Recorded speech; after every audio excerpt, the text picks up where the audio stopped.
Hey YouTube, welcome back. Check out another video. Rod J here to take a look at one from New Holland. This is actually the Rye Hatter.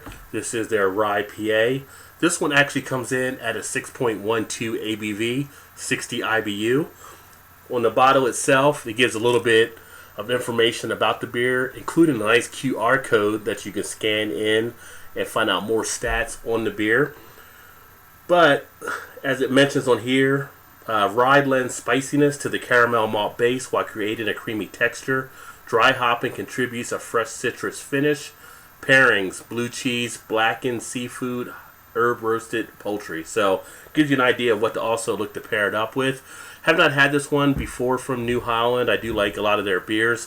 So with that being said, I'm going to take a look at this one here. Hey, how you doing?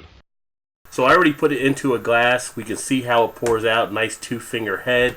The head itself, a nice tan beige color. Some creaminess in there as well.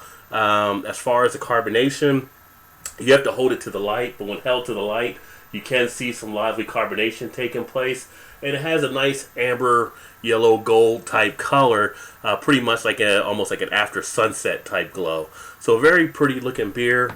Looks to be in great shape. I used a shaker glass. Best recommended to use a shaker or a tulip glass for this type of beer. So I use shaker. Let's go ahead and get an aroma. And what the hell is that smell? So on the aroma, first thing that really jumps out to you is some of that sweetness. You get that sweet caramel type smell. You also get some of the rye smell coming out off of it.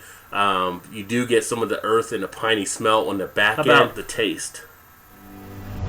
I do want to know what it tastes like. On the taste, you get hit up front with that malt goodness.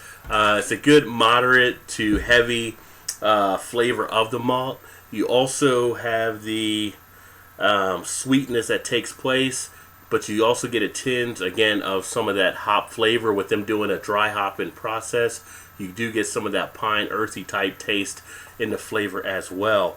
The body itself sits at about a medium, I would say the heavy body. On the mouthfeel, it feels good. It's a nice, dry texture, not too watery at all.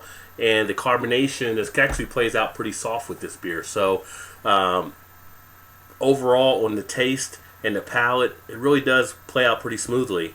A good beer from New Holland. And as far as on the finish itself, gives you a nice finish where after you swallow, you still have that flavor in your mouth from the flavors of the beer. Not too much astringency. You're not puckering up or anything like that. You're not getting any type of offset flavors. So real nice and crisp on that part of the finish. I want the truth. You can't handle the truth. So overall, I think the Rye Hatter, the Rye PA from New Holland, does a very nice job. I think it's one on the appearance. It gives you a nice, good looking beer for what you would expect to have. I think on the taste, it hits all the key areas that it's supposed to hit. And I think on the aroma, it definitely gives you a nice pleasure aroma of that malt caramel type smell that you should be receiving on a beer like this. And it's at a nice dose where you're not having to take a deep breath to really enjoy it. It really just comes right out of that beer. So it makes it a nice overall experience. So this one I would definitely recommend if you have not had it. Give it a try, especially if you like rye or you like some of the pale ale type beers. Again, Rye Hatter from New Holland out of Michigan. Mad Hatter is another one of their beers, and this is all part of their Hatter series. 6.12 ABV. If you've had it before, let me know. Put some comments in the comment section. I'd like to see what you thought about that beer and see how maybe my views may be as opposed to your views. So with that, I'm going to say cheers. Appreciate you swinging by to see another video. Make sure if you like what you heard here and you like the videos, make sure you hit that like button. And as always, make sure you subscribe to stay up to speed as I offer more videos. Well, with that, I say cheers, and I look forward to seeing you in the next one.